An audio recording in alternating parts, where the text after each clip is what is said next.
Israel की एक बरस से जारी वहशियाना जारहियत के बाद अब से कुछ देर पहले ईरान की जानिब से इसराइल पर मिसाइल दागे गए हैं।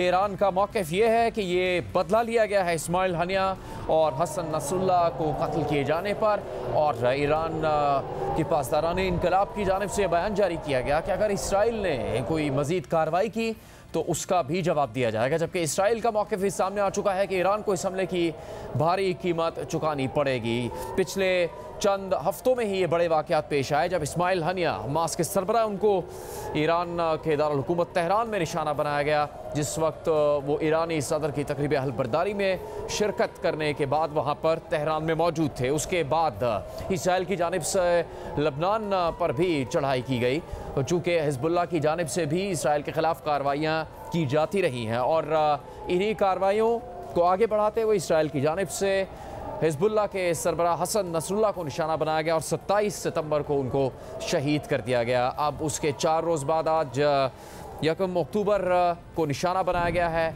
इसराइल की शहर तल अवीव को ईरान की जानिब से। इससे मज़ीद कशीदगी बढ़ेगी, पहले से जारी जंग को मज़ीद हवा मिल सकती है और इसका दायरा मज़ीद फैल सकता है। मुख्तलिफ तज्ज़ियाकारों का कहना है कि ईरान ने बहुत तवील अरसे तक ऐसा कोई इक़दाम नहीं किया, लेकिन इसराइल की मुसलसल ये कोशिश रही है कि ईरान को इस सारे मामले में घसीटा जाए। उसकी तरफ से हमले किए गए, शाम में ईरान के सिफारती हमले को निशाना बनाया गया। इसके बाद जो हमले किए गए इसराइल की जानिब से लबनान पर, उनमें साइबर हमले भी शामिल थे। टेक्नोलॉजी के ज़रिए से पेजर को निशाना बनाया गया, जब एक साथ बहुत बड़ी तादाद में पेजर धमाकों से फट पड़े और उसमें लबनान में ईरान के सफ़ीर भी ज़ख्मी हुए। दीगर कई ज़ख्मी होने वालों में हिज़्बुल्लाह के कारकुन शामिल थे। और उसके बाद इसराइल की जानिब से सिलसिला रुका नहीं और ये सिलसिला आगे बढ़ते हुए इस नतीजे तक पहुंचा कि इसराइल ने हिज़्बुल्लाह के सरबराह हसन नसरुल्लाह को निशाना बनाया और उनको भी शहीद कर दिया। इसके बाद ये बताया जा रहा है कि एक मौके पर लबनान के वज़ीर ख़ारजा ने बताया कि सीज़ फायर के लिए की जाने वाली कोशिशों में कुछ कामयाबी मिली है। हिज़्बुल्लाह भी सीज़ फायर पर राज़ी है। लबनान की जानिब से ये कोशिश की गई कि सीज़ फायर को मुमकिन बनाया जाए, और ये बताया गया लबनान के वज़ीर ख़ारजा की जानिब से कि इसराइल भी सीज़ फायर करना चाहता था, लेकिन उसके बाद ये सिलसिला आगे बढ़ाया गया इसराइल की जानिब से और हमले जारी रखे गए।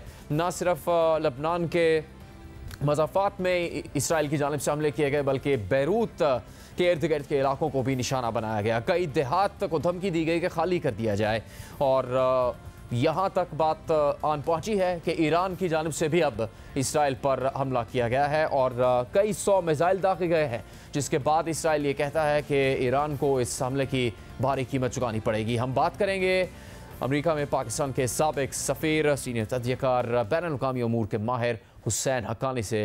हक्कानी साहब, क्या नतीजा निकल सकता है इस तरह की सूरत हाल का, और ईरान की जानिब से अब इसराइल पर हमला क्या इस जंग के दायरे को मज़ीद बढ़ा देगा या फिर कोई मुख्तलिफ हालात आपको नज़र आ रहे हैं?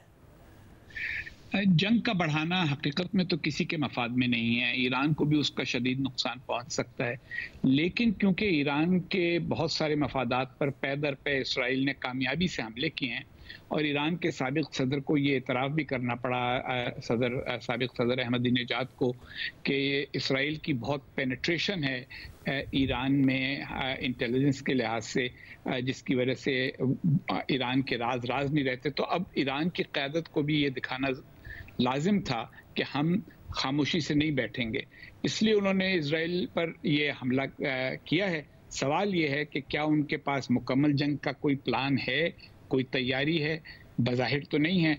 और अगर इसराइल ने जंग को वसअत दी तो क्या इसराइल भी तवील मियाद तक जंग जारी रख सकेगा? मेरा ये ख्याल है कि चंद रोज़ के शोर शार के बाद और लबनान के जुनूब में थोड़ी बहुत जंग होने के बाद मामलात कुछ बातचीत की तरफ बढ़ना शुरू होंगे। जी, तो हुसैन हक्कानी साहब, ये तो नज़र आता है इस पूरे तनाज़े में कि अमेरिका यूरोप इसमें स्टेक होल्डर हैं और वो इसराइल के साथ बातचीत करने की भी कोशिश भी करते रहे, लेकिन उनको मुकम्मल उनकी हिमायत इसराइल को हासिल है।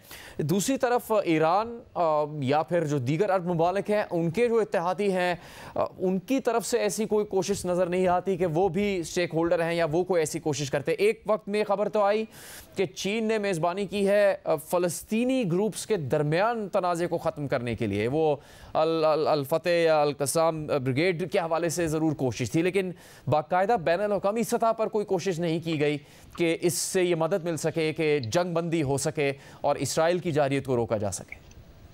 देखिए, मगरबी ममालिक यकीनन इसराइल को तनहा छोड़ने को तैयार नहीं है। दूसरी तरफ गैर मगरबी ममालिक इसराइल के लिए बहुत ज़्यादा हमदर्दी का मुजाहरा नहीं करते। ऐसी सूरत में इसराइल कोशिश करता है कि अपनी ताकत के मुजाहरे के ज़रिए अपने आप को मनवाता रहे। कोशिशें बहुत सी हो रही हैं। सऊदी अरब, मुत्तहिदा अरब इमारात की जानिब से जंगबंदी की कोशिशें जारी हैं। कतर मज़ाकरात कराता रहा है ताकि जो लोग यरगमाल लिए थे हमास ने, उनको छोड़ा जा सके और उसके बदले में इसराइल जंगबंदी पे आमादा हो जाए। इसी तरीके के साथ लुबनान की हुकूमत अपने आप को दोबारा से असर्ट करने की कोशिश कर रही है। तो कोशिशें तो हो रही हैं, लेकिन जो दुनिया का नक्शा अब हो गया है, हर एक कहता है और हर एक चाहता था कि वो जो पुराना एक दो यानी बाइपोलर निज़ाम था कि सिर्फ सोवियत यूनियन था और अमेरिका था, दो सुपर ताकतें थी, उसके खात्मे के बाद एक सुपर ताकत थी कि अब कोई सुपर ताकत ना होना अच्छा है। लेकिन उसका मनफी पहलू ये है कि जब बहुत सी ताकतें दुनिया में मौजूद हों तो उनमें से हर एक अलग अलग तरीके के साथ एक्ट करता है और लगता ये है कि जैसे सब कुछ एक समत में नहीं जा रहा।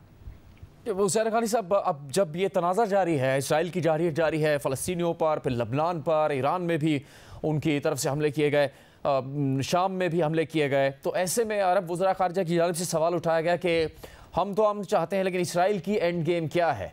तो आपकी नज़र में क्या हो सकती है? क्या वो ये एंड गेम है कि किसी भी ख़तरे को ख़त्म किया जाए जो कि इसराइल के बतौर रियासत वजूद के लिए ख़तरा हो, या फिर इससे ज़्यादा उनके अज़ाइम हो सकते हैं? मेरा ये ख्याल है कि इसराइल ये साबित करना चाहता है कि अगर ताकत का इस्तेमाल की जाएगी उसके खिलाफ, जैसा कि 7 अक्टूबर पिछले साल हुआ था, तो फिर इसराइल के पास भी ताकत है और इसराइल अपनी ताकत का मुजाहरा करेगा। लेकिन इसराइल एक छोटा मुल्क है, आबादी उसकी थोड़ी है, वो तवील जंग में बहुत ज़्यादा लोगों की अमवात बर्दाश्त नहीं कर सकता, उसका मुतामिल नहीं हो सकता। इसलिए इसराइल आखिर में तो यही चाहता है कि किसी तरीके के साथ सारे ममालिक जो उसके इर्द गिर्द हैं उसे तस्लीम करें और उसको तस्लीम करने के बाद उसके साथ मामूल के ताल्लुकात रखें। मसला सिर्फ ये है कि इसराइल में दो फरीक हैं। जो बहुत सारी सियासी जमातें इसराइल की हैं वो कहती हैं कि दो कौमी जो मसले का हल है, यानी एक फ़लस्तीनी रियासत बने, एक इसराइल रहे, उसको कबूल किया जाए और बात को आगे बढ़ाया जाए। और नेतन्याहू और उनके हलीफ ये कहते हैं कि नहीं, दो कौमी हल का मतलब ये है कि फ़लस्तीनियों का इसराइल के ऊपर हक तस्लीम किया जा रहा है।